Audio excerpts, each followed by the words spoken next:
Welcome back to another episode of In Depth. My name is Luke Hardacre, and I'm a surf coach at Ombi.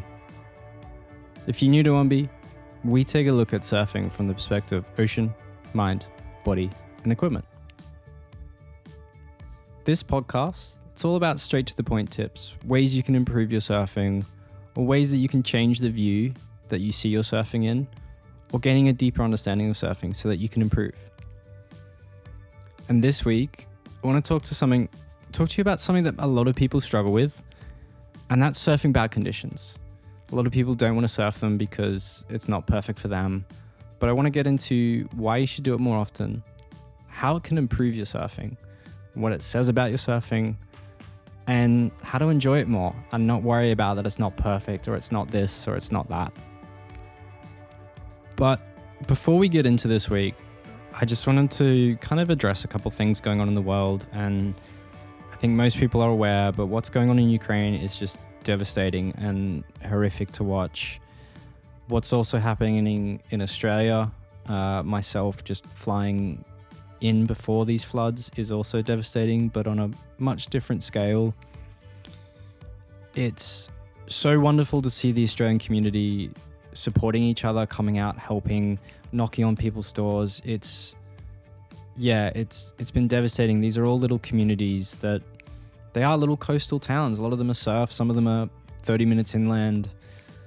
It's heartbreaking to watch this. These are communities that I've spent a lot of my life, teenage years, young adult life, and now driving through, visiting, surfing, seeing friends. It's horrible, but if this is you, or if you ever want to help, all you need to do is, these people are just in desperate need of anyone who can help clean, supplies, anything like that. There's a lot of services out there who are helping these people. So I won't say what to do or where to go because it's updating all the time and it's hard knowing when someone's going to listen to this. But yeah, if you do want to reach out, there's plenty of ways. Otherwise, if you are affected and if there's anything Ombi or people in the team can do to help you, we will gladly help in whatever way. And sometimes it's just cleaning, supplies, or just bringing a bit of fun. So if that is you, don't feel afraid to sing out to anyone or even us. It's a time of unity and community and people coming together to help. So I just wanted to address those things, although I don't feel that I'm the number one person you should be getting the information from this. There's a whole host of systems up in place now, updating people about the floods, what to do, where to care, where to send support. So quick searches for those should come up with the most up-to-date information. And there's quite a bit of housekeeping this week, so hopefully this intro is not too long.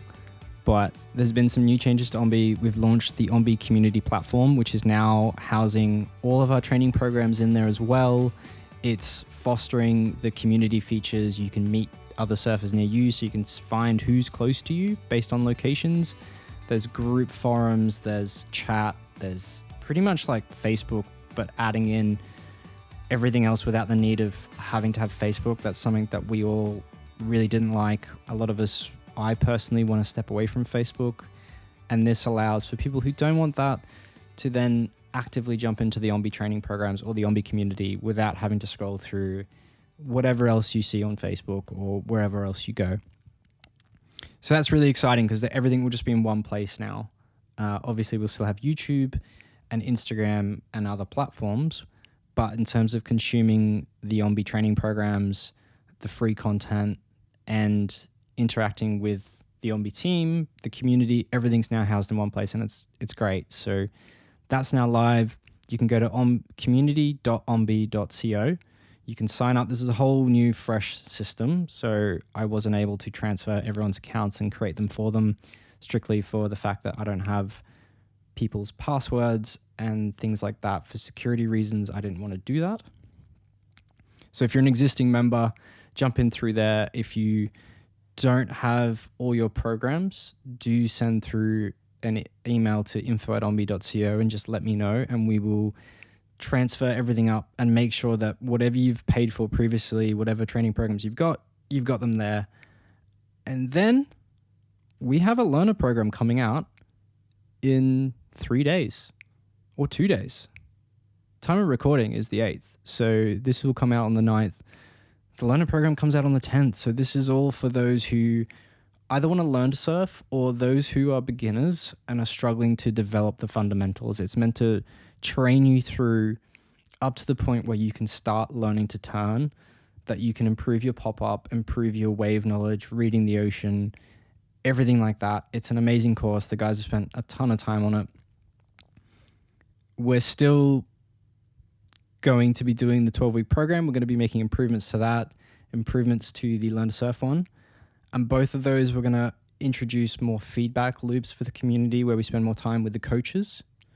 And then we've also introduced a subscription project, which is completely new, where we're going to introduce monthly training, which we already have. We've started working on a lot of people's problems with the pop-up and taking off on waves. And we're trying to apply a monthly training system where we have new training every month.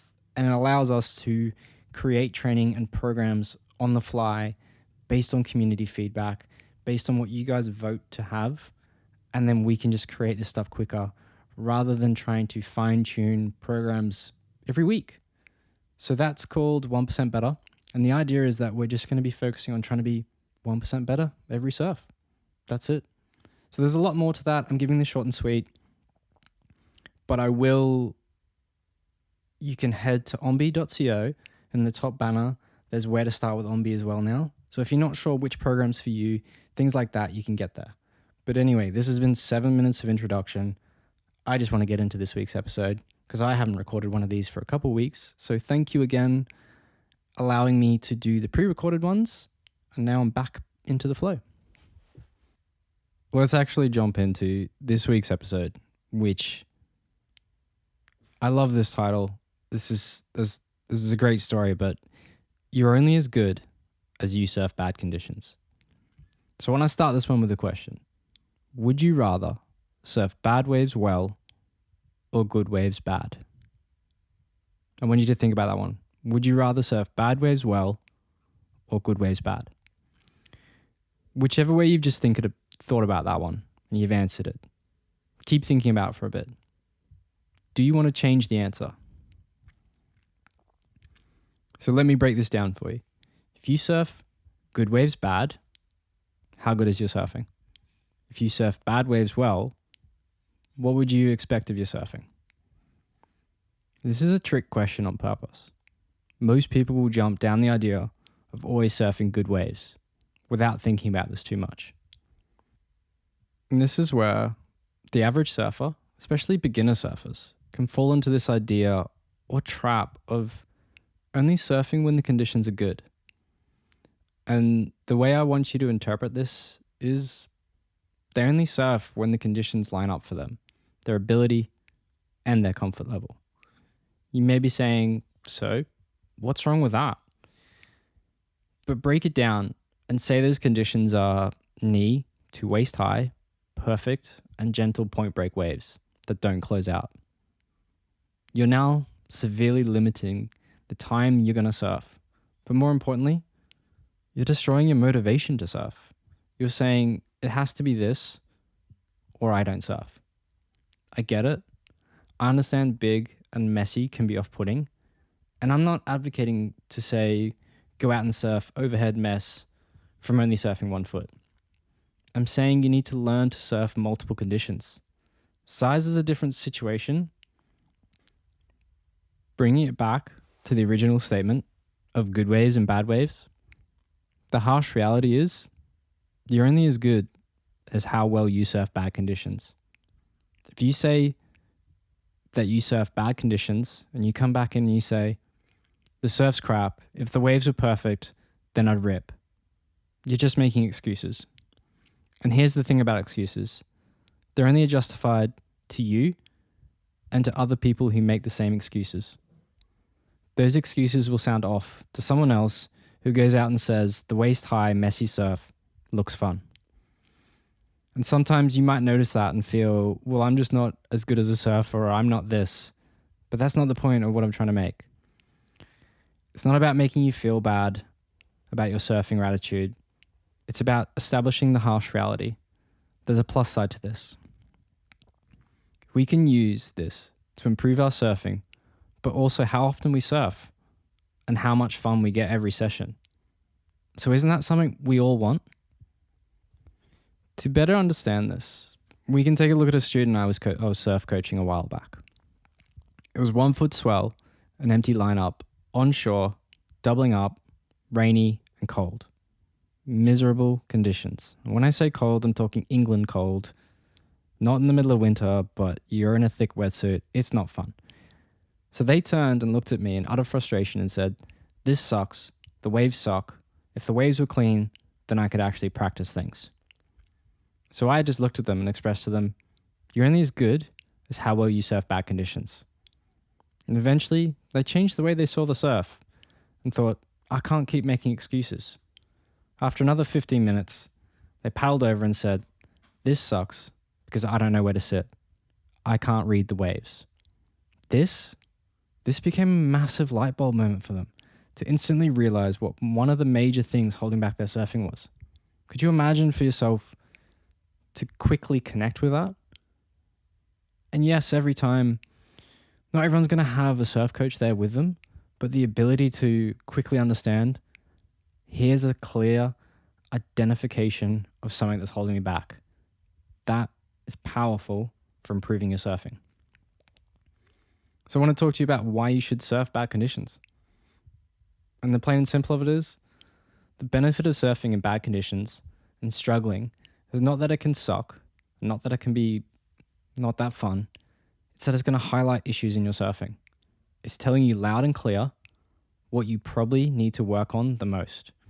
If you can't catch waves in bad conditions, you most likely need to work on positioning and reading the ocean, more so than actually catching them. If you can't predict where it will stand up and where you need to be, then you can never attempt to catch it. If you have no issue catching waves, then how about finding sections and speed? This then connects to your bottom turns. You may be sitting here listening, thinking, yeah, cool, but how do I actually know what to work on? If I can't catch a wave, surely I just work on catching waves, right?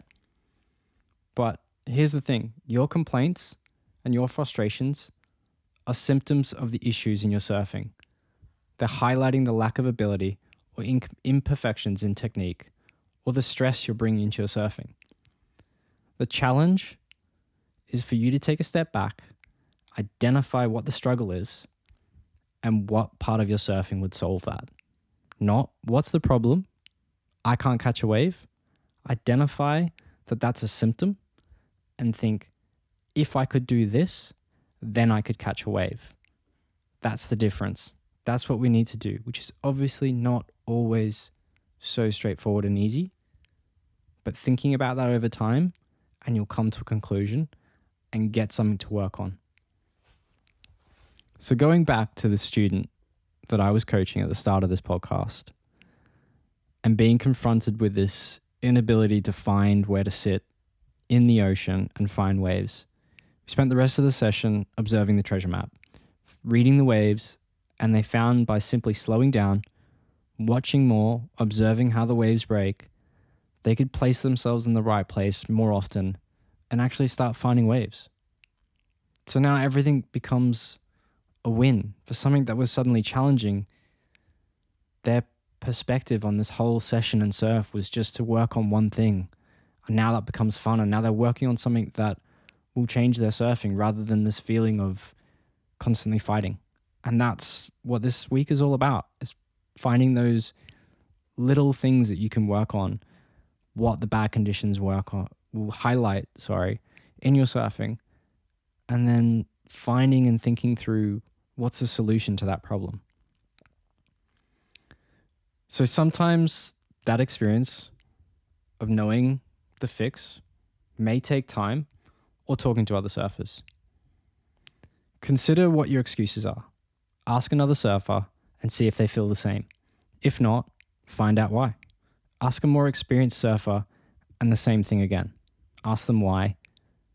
Start trying to understand if your complaints are justified or just excuses. You can always take part in our training programs, which is designed to teach the solutions to problems average surfers face, and we introduce solutions to them. If you've already become aware of some of the issues in your surfing, technique, style, and you see conditions at the beach that may help work on that, then I want you to motivate yourself to go and work on that one thing right then and there. So this next section is all about finding bad surf to work on and how you can use it, so that if you've identified the issues in your surfing, what next? I want you to use those conditions, whether they're bad, sloppy, messy, weak, whatever it is. I want you to use those conditions knowing success is limited and not guaranteed. You're going in with a low expectation. Do it because it's a great opportunity to get instant feedback on how you're going with those issues in your surfing. Don't look at it as, I'm going to go out and rip and this is going to be so fun. Just look at it, this is an opportunity to work on something. So then, if we flip it and we stop talking about bad conditions and we start considering good conditions, there's a problem with them. And this doesn't happen all the time. There's a lot of things about good conditions that are great, but they can stagnate your surfing. And good conditions can sometimes feel like band-aid solutions. They make everything easier, but they don't solve the problems in your surfing. They don't highlight what's wrong. If your bottom turn sucks, your cutback sucks, or you're struggling with something else in your surfing, you can generally get away with crappy versions of them in good conditions without it being obvious that there's a problem.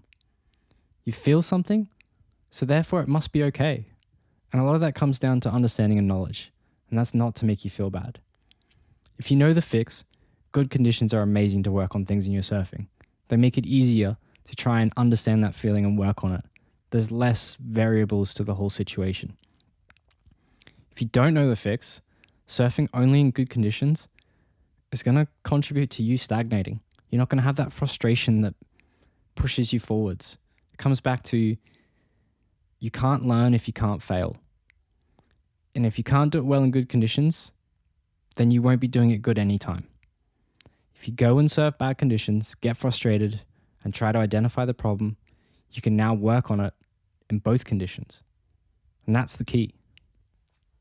So instead of summarizing this one, I want to add something in before there. And that's the complaints I made personally to Clayton when I first met him about 10 years ago in this exact situation. It explains how your excuses are not valid. So before I became a surf coach, about 10 years ago, I was working with our head coach, Clayton, and I wanted him to improve my surfing. We went and surfed a not so crowded local Gold Coast beach break. It was crap, messy, small, with me struggling on a shortboard for speed. Clay sat on the beach filming me and coaching me. After I came in, we spoke. He grilled me, and I responded back with a smart comment saying the waves were terrible. What's the point? Clay, deadpan, looked me in the eye and said, "You're only as good as you surf bad conditions." To me, this was a gut punch. I knew it straight away. I was making excuses, and then I had to trudge up on the beach in silence for being smart. I still hadn't had that experience of fully watching my surfing on video, and I still had an ego. I was looking at things the wrong way. And this was one of those pivotal moments in my surfing in that my excuses meant nothing. It was all about my perspective, and that I had a lot of issues that were being highlighted in bad surf. This experience has stuck with me ever since, and it's why I love teaching it. It's a game changer, and instead of running from negatives, we could be running towards positives. It's something I love to teach surfers, and when I end up working with surfers and I see this one problem, I get like a little joy in knowing that I'm going to change their world, or that I'm going to dump this on them and see how they respond. It's really fun for me, obviously not so fun for the student. But it's all about finding small wins, working on things that we want to improve, but ensure that we set no expectations. Anything in that session that includes trying to do one thing we want to try is a win. And that's exciting. So that's how we should be viewing small waves. And obviously take into account size. I don't want you to go out and work on things that are outside of what you're comfortable in. But within that size range of what you're comfortable surfing, start viewing bad waves as a chance to identify what you want to improve on, because if you're listening to this podcast, you want to improve your surfing. So surfing bad waves is a very quick way to start understanding what's wrong, what's working and what's not, what can you improve on. So in summary for this episode, if the surf sucks and it's unmotivating, observe it at least and try to watch what other surfers do. Learn from them, see what they're doing. Why are they catching waves and you're not? Or why are they getting speed? Why are they doing turns? Why are they riding them for longer? Whatever you're doing. If you get in and it's frustrating and a struggle, use this as a pattern interrupter and tell yourself, you're only as good as you surf bad conditions. What is this highlighting in my surfing? What is the fix or solution to that issue? What are more advanced surfers doing? And then try it, lower the expectations, and remember, any small win is then exciting. If you already have the solution to the problem, then bad conditions will inflate that issue and make it bigger. That frustration may be the light bulb moment you need to understand and work on that solution. Metaphorically, it could be the slap in the face you need. After you've identified an issue, go feel the difference between good and bad surf, trying to be aware of how it feels different or what you are noticing more or less. Again, this is all about using what's in front of you. Bad waves are an opportunity, so take advantage of them. Don't use that as a way to be like, nah, I'm not going to surf today. Find ways for it to be fun, or find ways to take advantage of them, how you can improve, so that you don't end up just surfing only one type of wave and you're stagnant. Surfing only one thing for the rest of your life will only work on that one thing. It's like only ever going frontside. You've never gone backside. So you need to work on both. So in wrapping this episode up, is this something that you're going to try? Are you going to look at bad conditions differently? Small waves, bigger waves, junky, mushy, weak, whatever it is. Or is this the standard of what you surf? I know there's quite a few people that surf places like Sweden and that's all they get.